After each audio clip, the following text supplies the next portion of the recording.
François Bayrou vient de démissionner avec tout son gouvernement après la perte du vote de confiance. C'est un tournant politique majeur, mais la vraie question c'est quelles sont les conséquences pour votre argent et votre épargne.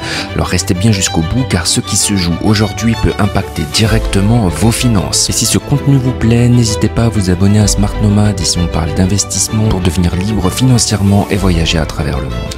Le 8 septembre 2025, l'Assemblée nationale a rejeté la confiance accordée à François Bayrou. 364 voix contre, 194 pour. Résultat immédiat, une chute du gouvernement et une démission collective. Emmanuel Macron doit maintenant trouver une issue, soit nommer un nouveau Premier ministre, soit envisager une dissolution de l'Assemblée. Et certains évoquent même l'hypothèse extrême de sa démission. Bref, la France traverse une zone d'incertitude politique rare. Mais qu'est-ce que ça change pour l'économie et surtout pour vos finances personnelles alors que la France est dans une situation financière particulièrement délicate? Eh bien, dès l'annonce, les marchés financiers ont réagi. Les taux d'intérêt français à 10 ans ont franchi la barre des 3,5 au niveau de l'Italie. Alors pourquoi est-ce que c'est inquiétant? Parce que plus l'État doit payer cher pour financer sa dette, plus la pression budgétaire augmente.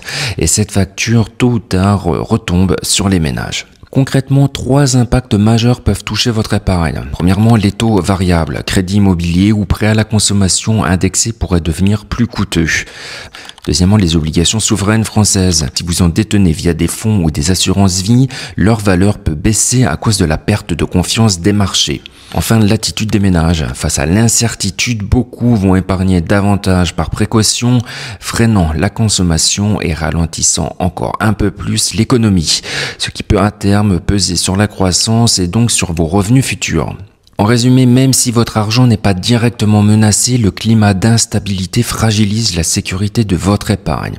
Alors qu'est-ce que vous pouvez faire? Déjà, vous devez investir et diversifier vos placements pour ne pas dépendre uniquement des obligations d'État françaises. D'ailleurs, vous ne devriez ne plus en avoir du tout. Privilégiez les produits stables et liquides pour traverser cette période et surtout gardez un œil sur les décisions politiques à venir car un nouveau gouvernement pourrait changer radicalement la donne. Ce qu'il faut retenir, c'est que la chute du gouvernement Bayrou n'est pas qu'une crise politique, c'est une onde de choc économique qui peut toucher votre portefeuille. Il est aujourd'hui indispensable de penser à son avenir et de se protéger. Vous devez apprendre à investir votre argent. C'est la raison pour laquelle j'ai créé cette chaîne. Alors n'hésitez pas à vous abonner à Smart Nomad. Ici, on parle d'investissement pour devenir libre financièrement et voyager à travers le monde.